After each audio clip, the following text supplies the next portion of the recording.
Hi friends, welcome back to daily magic. ഇന്നത്തെ നമ്മുടെ recipe മത്തനും വൻപയറും വെച്ചിട്ടുള്ള നല്ലൊരു സിമ്പിളായിട്ടുള്ള ഒരു എരിശ്ശേരിയാണ്. നല്ല ടേസ്റ്റി ആയിട്ടുള്ളതും അതുപോലെ തന്നെ ഉണ്ടാക്കിയെടുക്കാൻ വളരെ എളുപ്പമാണിത്.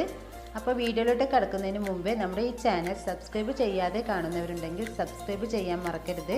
ഒപ്പം തൊട്ടടുത്തുള്ള ആ ബെല്ലൈക്കൻ കൂടി ഒന്ന് ക്ലിക്ക് ചെയ്യുക.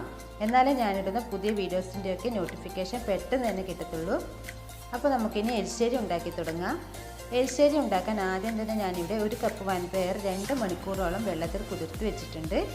ഇനി ഇതൊന്ന് നന്നായിട്ട് കഴുകിയിട്ട് ഒരു കുക്കറിലോട്ട് ഇട്ട് കൊടുക്കാം. ഇതിൻ്റെ കൂടെ ഇട്ട് കൊടുക്കേണ്ട മത്തൻ ഞാനിവിടെ കട്ട് ചെയ്ത് റെഡിയാക്കി വെച്ചിട്ടുണ്ട്. തൊലിയോട് കൂടെ തന്നെയാണ് ഞാനിത് എടുത്തിട്ടുള്ളത്. നന്നായിട്ട് മൂത്ത മത്തനാണെങ്കിൽ തൊലിയൊക്കെ കളഞ്ഞോളൂ. ഇനി ഇതുകൂടി ഇതിലേക്ക് ചേർത്ത് കൊടുക്കാം. ഇനി ഇതിലേക്ക് 1 ടീസ്പൂൺ മുളക് പൊടി ഇട്ട് കൊടുക്കാം. കൂടാതെ 1/4 ടീസ്പൂൺ മഞ്ഞൾപ്പൊടിയും ആവശ്യത്തിന് ഉപ്പും ചേർത്ത് കൊടുക്കാം.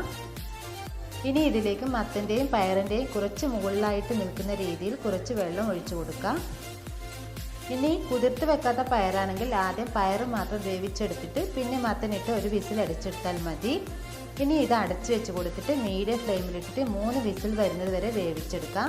ഇനി ഇത് വെന്ത് വരുന്ന സമയം കൊണ്ട് ഇതിലേക്കുള്ള അരപ്പ് തയ്യാറാക്കി എടുക്കണം. അതിനുവേണ്ടി ഒരു മിക്സിയുടെ ജാറിൽ ഒരു അരമുറി തേങ്ങ എടുത്തിട്ടുണ്ട്. ഇനി ഇതിലേക്ക് ഒരു 1/2 ടീസ്പൂൺ സാദാ ജീരകവും 3-4 അല്ലി വെളുത്തുള്ളിയും ഒരു 2 പച്ചമുളകും ഒരു നുള്ളു മഞ്ഞൾപ്പൊടി ഇട്ട് കൊടുത്തിട്ട് ഒന്ന് ചതച്ചെടുക്കാം. ഒരുപാടങ്ങ് അരഞ്ഞു പോകേണ്ട ആവശ്യമൊന്നുമില്ല.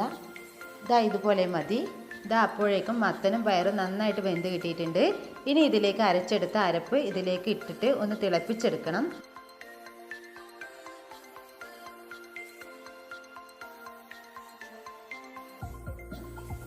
ഈ ഒരു സമയത്ത് ഉപ്പ് നോക്കി ചേർത്ത് കൊടുക്കണം. നന്നായിട്ട് തിളച്ച് വരുമ്പോൾ ഇതിലേക്ക് താളിച്ച് ചേർത്ത് കൊടുക്കാം.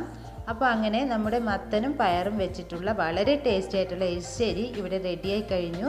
ഉപ്പും എരിവൊക്കെ പാകത്തിനാണെങ്കിൽ നല്ല ടേസ്റ്റി ആയിട്ടുള്ള ഒരു എരിശ്ശേരിയാണിത്. ഒരുവിധം എല്ലാവർക്കും അറിയുന്ന ഒരു റെസിപ്പി ആയിരിക്കും. അറിയാത്തവരുണ്ടെങ്കിൽ ഒന്ന് ട്രൈ ചെയ്ത് നോക്കുക.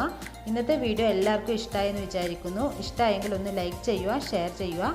എന്നാൽ ശരി, അടുത്തൊരു നല്ലൊരു വീഡിയോ ആയിട്ട് വരുന്നത് വരെ friends, take care, bye bye.